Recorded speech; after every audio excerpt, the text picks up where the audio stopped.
Stock mark series complete H ക്ലാസ്സിലേക്ക് എല്ലാവർക്കും സ്വാഗതം. ഇത് നമ്മൾ പഠിക്കാം. ഇന്നത്തെ 4ാമത്തെ എപ്പിസോഡ് നമ്മൾ പഠിക്കാൻ പോകുന്നത് എന്താണ് savings and demat and trading account എന്നാണ് നമ്മളിന്ന് പഠിക്കാൻ പോകുന്നത്. സ്റ്റോക്ക് മാർക്കറ്റിൽ ഒരാൾക്ക് പങ്കെടുക്കാൻ 3 അക്കൗണ്ട് വേണം: savings and demat and trading account.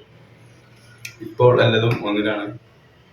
ബാങ്കുണ്ട്, ഡിമാറ്റും trading അക്കൗണ്ടൊക്കെ same ഒന്നിലാണ് ഇപ്പോൾ നമുക്ക് എല്ലാം കിട്ടുന്നത്. ഇപ്പോൾ നമുക്ക് ഡിമാറ്റ് അക്കൗണ്ട് തുറന്നാൽ മതി, എല്ലാതും ഒന്നിൽ തന്നെ ഉണ്ടാവും. ഡിമാറ്റിൽ തന്നെ ബാങ്ക് അക്കൗണ്ട്, സേവിങ്സും എല്ലാം നമുക്ക് അതിൽ തന്നെ ആക്കാം. ബാങ്ക് എക്സ് ബ്രോക്കർ ആയിട്ടുണ്ട്. നമ്മളെ ബ്രോക്കറേജ് തന്നെ ബാങ്കായിട്ട് കൊളാബ് ചെയ്തിട്ടാണ് ഇപ്പോൾ ഡിമാറ്റ് അക്കൗണ്ട് കൊടുക്കുന്നത്. ഇപ്പോൾ ഡിമാറ്റ് അക്കൗണ്ട് തുറക്കാൻ ഈസിയാണ്, കാരണം ഡിസ്കൗണ്ട് ബ്രോക്കേഴ്സ് ബാങ്കുമായിട്ട് കൊളാബറേഷനാണ്. നമുക്ക് നേരെ വീഡിയോയിലേക്ക് പോകാം. നമ്മൾ പഠിക്കാൻ പോകുന്നത് എന്താണ് 3-in-1 account, broker and demat account, bank savings account same ആണ്. ഇപ്പോൾ നമ്മൾ എന്താണെന്നാണ് പഠിക്കാൻ പോകുന്നത്. ട്രേഡിംഗ് അക്കൗണ്ടിൽ പൈസ നല്ല എഫേർട്ടായിരുന്നു.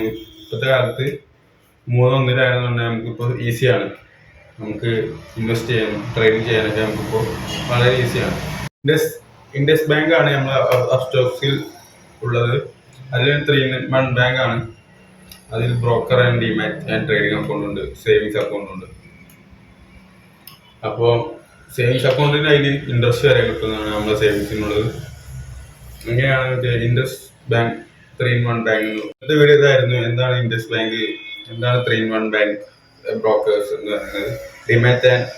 ഡിമാറ്റ് അക്കൗണ്ടും ട്രേഡിംഗ് അക്കൗണ്ടും സെയിം ഇല്ല. ഇതാണ് 3-in-1 ബാങ്ക് എന്ന് പറയുന്നത്. അപ്പോൾ നമ്മൾ ഇന്നത്തെ വീഡിയോ കണ്ട് ഇഷ്ടപ്പെട്ടവർ ലൈക്ക് ചെയ്യുക, ഷെയർ ചെയ്യുക, കമൻറ്റ് ചെയ്യുക. ഞാനിത് ആദ്യത്തെ വീഡിയോന്, അപ്പോൾ വീഡിയോയിൽ കുറേ പ്രശ്നങ്ങൾ ഉണ്ടാവും. അപ്പോൾ നിങ്ങൾ കമൻറ്റ് ചെയ്യുന്നതാണ്. ഞാൻ അപ്ഡേറ്റ് ചെയ്ത് കൊണ്ടുവരാൻ ശ്രമിക്കാം.